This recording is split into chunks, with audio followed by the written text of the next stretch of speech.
Всем большой привет, дорогие мои зрители! Сегодня я предлагаю приготовить очень вкусный, быстрый, простой, сочный пирог с любыми ягодами. Они могут быть как свежими, так и замороженными. Здесь у меня 2 яйца. Добавляю 140 граммов сахара, 10 граммов ванильного сахара для аромата и также четверть чайной ложки соли.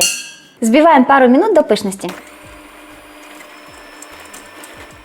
Тем временем берем 40 граммов сливочного масла, добавляем 100 мл молока и нагреваем все это вместе до очень горячего состояния, но не кипятим. У меня диаметр формы 21 сантиметр, дно я выстелила пергаментом, стенки хорошо смазала сливочным маслом. Это для того, чтобы тоже хорошо прилить пергамент, потому что на стенке я вот так вот его сейчас приложу, и благодаря растительному маслу он будет хорошо держаться.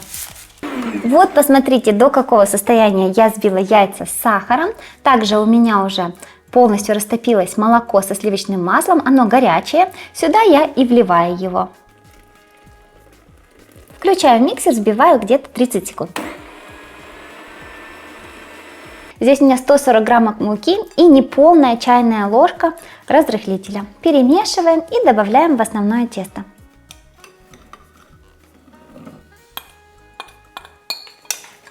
Включаем миксер и вымешиваем до однородности на небольшой скорости, где-то 1-2 минуты. Здесь у меня 200 граммов замороженных ягод, я добавляю столовую ложку кукурузного крахмала и вот так вот хорошо перемешиваем. Выливаем тесто в форму. Сверху выкладываем ягоды по всей площади пирога и также уже сейчас ставим в духовку прогреваться до температуры 180 градусов. Верхний и нижний нагрев без конвекции. Всего 200 граммов ягод. Отправляем пирог выпекаться в духовку на 35-40 минут до полной готовности. Готовность обязательно будем проверять деревянной шпажкой.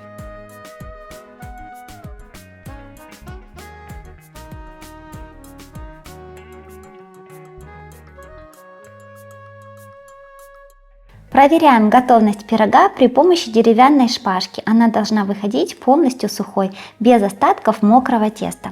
Смотрите, я выпекала пирог 40 минут при температуре 180 градусов, потом проверила первый раз деревянной шпажкой, увидела, что у меня еще есть влажное тесто по центру, накрыла фольгой и выпекала еще 20 минут при температуре 180 градусов, но уже под фольгой, чтобы пирог хорошо приготовился внутри. Дело в том, что ягоды у меня были замороженные, поэтому они взяли на себя часть тепла, и, конечно же, такой пирог будет выпекаться дольше, нежели тот пирог, который со свежими ягодами, которые не холодные и не замороженные. Аккуратно снимаем форму.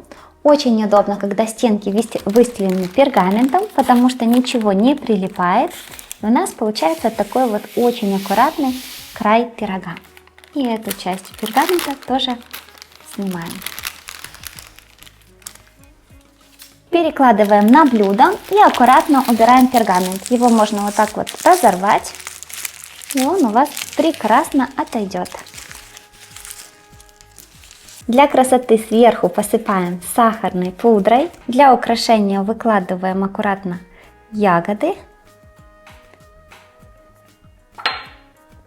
И, если есть, конечно же, немножко мяты. Давайте отрежем кусочек, посмотрим, какой у нас пирог получился внутри. И вот посмотрите, какой у нас с вами прекрасный получился пирог. Все ягоды снизу, но это и понятно, что так бы произошло, потому что тесто у нас было не плотное, тесто у нас нежное. Если вы хотите, чтобы ягоды были раскиданы по пирогу, тогда нужно добавлять больше в него муки, чего я не хотела. Снизу посмотрите, как пирог чудесно пропекся, какой у нас он пышный, воздушный и очень нежный. Это чувствуется, когда вы держите его в руках.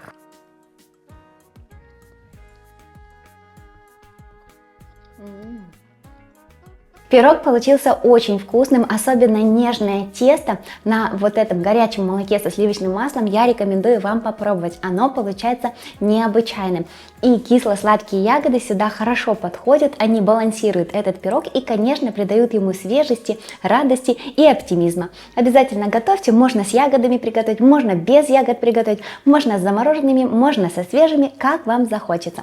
Если вы будете готовить без ягод, то его можно подавать со сгущенкой, можно даже самостоятельно подавать, он очень вкусный. Можно также с любым вареньем, как вам захочется.